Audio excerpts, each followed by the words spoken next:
I'm going to demonstrate how I like to sew hook and eye tape on the inside of a sweater where the cardigan fronts meet. This particular one is the Spoke Cardigan by K Designs, which is me. So on this side I've already sewn on my hook and eye tape, or rather my hook tape, and on the other side I'll be putting on the eye tape. And ideally they meet here so that the sweater exactly lines up, and of course the top and the bottom want to line up as well. I've already gotten started here by starting to pin the tape onto the inside, but I'm going to show you how I do that while I put the last few pins in. I most importantly want to line up the top and the bottom, so I probably would have done that first, but I want to show you how to do it. Looking at the other piece, we want to be sure that when the hook and eye tape meets, these sweater tops are going to meet perfectly as well. So you can line it up, and I like to place this so that the eye is just barely sticking out here because we don't want to be snagging our sweater when we are closing it later on.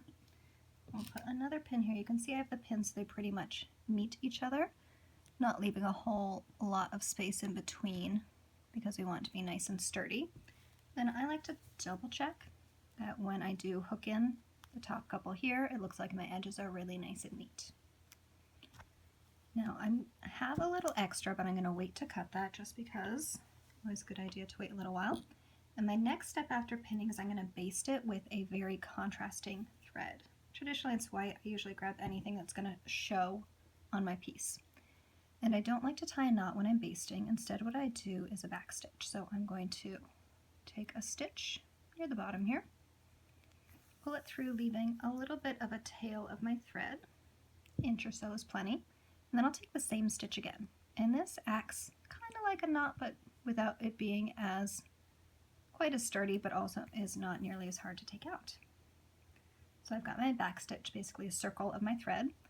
And then as I work along the basting, I'm just going to make sure that I have this lined up so that the tape does not stick out, but the little eye does.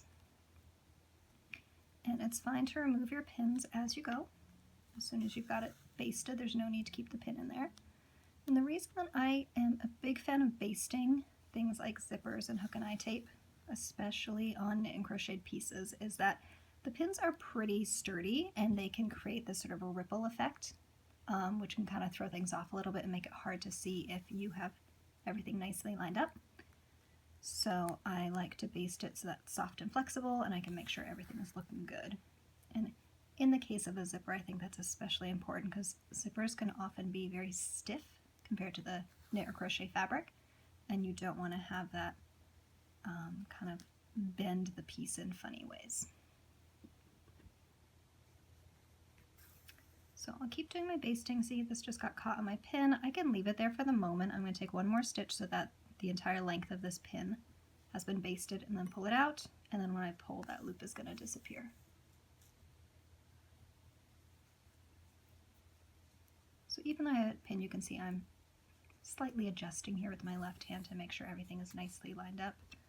And my basting is not terribly neat. I'm not super worried about it being totally straight. This is not for posterity. And one of the reasons to use a contrasting thread is so it's easier to make sure all your basting has been taken out later on. I definitely recommend doing all of this by hand. It's not going to take a long time. And sewing on a machine on knit and crochet items just tends to not work quite as well. Partially because the machine can get tangled in your yarn, but also it can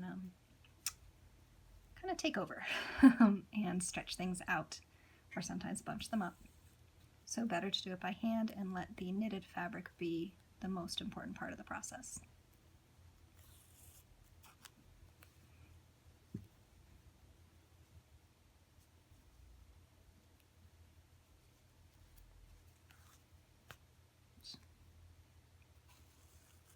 Again, my pin got a little tangled in my thread there. I'm not going to worry about it. I'll do one more stitch, enough that I can then take this pin out, and it should just sort itself out. It's just a little extra loop. I like these long pins with the round heads. They're called quilting pins because since they're longer, they're a lot easier to deal with thicker fabrics, which is what knit and crochet tends to be. And even if you have a bit of a texture to your yarn, if it's like a boucle or something, that big pin head probably won't get lost in there. All right, so here we are getting towards the end. I'm going to pause before I do the very end because I do need to trim off my extra, and I'll also need to fold it under. And we're just going to do another check and make sure that when I hook these in, I usually do the top two, everything's going to be nicely aligned here and straight across. Never mind the dog hair. So I'm going to trim this a little bit above where I want it to end. So I'm actually going to trim it right before the next eye here. And I'm going to fold this under like so, making sure it's definitely not going to peek out the top of the sweater.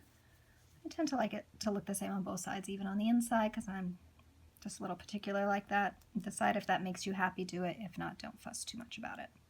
So I'm going to do my last basting stitch here, and just like I did at the beginning, I'm going to do a back stitch to tack it into place without tying any knots. And then I can trim off the extra, leaving a good inch or so dangling just to help keep that back stitch in place. I have a separate needle all threaded up with a color that matches my hook and eye tape. It can match the tape or the yarn. I would go with whichever one is darker. And I tend to use black hook and eye tape on most colors because it won't show, because you've got a darker and more matte piece of hardware sticking out. The other option is a white hook and eye tape with either white or sometimes silver hooks, and I find that those show more, being lighter colors and a bit shinier. They draw the eye. So now I'm going to tie a knot, and my favorite way to tie a knot when I'm sewing is I bring the thread around in a circle so that my end of the thread and the needle make an X shape, and then I wrap the longer part of the thread here around 3 or 4 times. More gives you a bigger knot, and then hold on to those wraps and pull it through, and you get a lovely knot. And again, more wraps makes it bigger. I usually do want more wraps when I'm working a knit and crochet fabric because they've got some natural holes in them. And it's up to you which direction you want to sew. I'm right-handed, so I usually sew from my right to my left, or kind of a little bit diagonal away from me.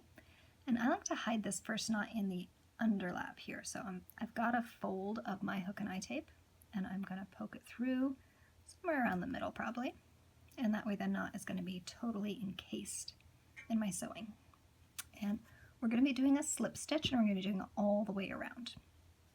So for the slip stitch, I'm going to bring my needle so it goes into just my yarn, my knitted fabric, and then up through the edge of the tape.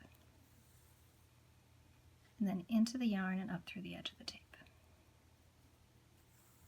So we're doing little diagonal stitches, and it's up to you if you want the diagonal to be visible, or if you want to make it more of a blind stitch where you, it's more of an invisible stitch. Blind stitch is a kind of old-fashioned term. We should probably rebrand that. Where you stitch the fabric right next to the hook and eye tape, and then the diagonal is as you're moving up through the layers, so that gets not as visible. If you do that, you end up with your stitch being a little horizontal line as opposed to a diagonal line, so it's a little bit sneakier. So again, a little stitch on the diagonal, come up. Just be careful that your thread doesn't get tangled around your hooks like that just did.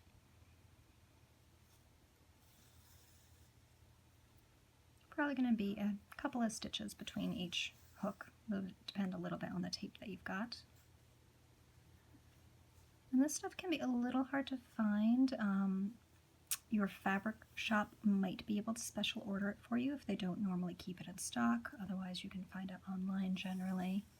I tend to buy a few yards at a time because I quite like this finish for a snug fitting cardigan over curves.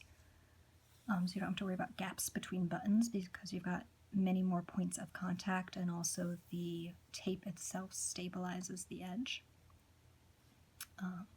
So I usually buy, 3 yards at a time. Generally will easily do 3 sweaters for me with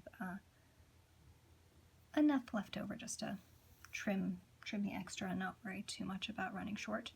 But it'll depend on how tall you are and how long your sweater is. These are cropped sweaters, this particular one, so 3 yards does 3 cropped sweaters for me. I should mention that more particularly. So I'm going to keep doing this stitch all the way around. So I won't make you watch it all, but I'm going to keep doing that stitch all the way up the top edge. At the top here, I'm going to do the whip stitch along the top edge, go down the bottom edge, and tie it off. And if I need to tie off partway through, I can do that and add a new piece of thread. Sometimes having a very long thread just leads to tangles and isn't worth the time saved of putting in another knot and grabbing a new piece of thread. So let's put this aside for now. I'm just going to stick my needle in here so it's out of the way. And look at how this is going to close for my sweater front. It's going to close really nicely because I've got my hooks and eyes arranged perfectly so that my sweater fronts are going to meet, and they're going to be aligned here at the bottom edge, and they're going to be aligned at the top edge as well. So a nice clean finish, and again, even if it's a tight fit, because you've got all these points of contact, it's going to not have big gaps. So I hope that was helpful. I have a separate video on picking up stitches like I did here for the button bands, or well, the bands, the front bands. So if you want to see that, I've got another video that you can find on my YouTube channel. Enjoy!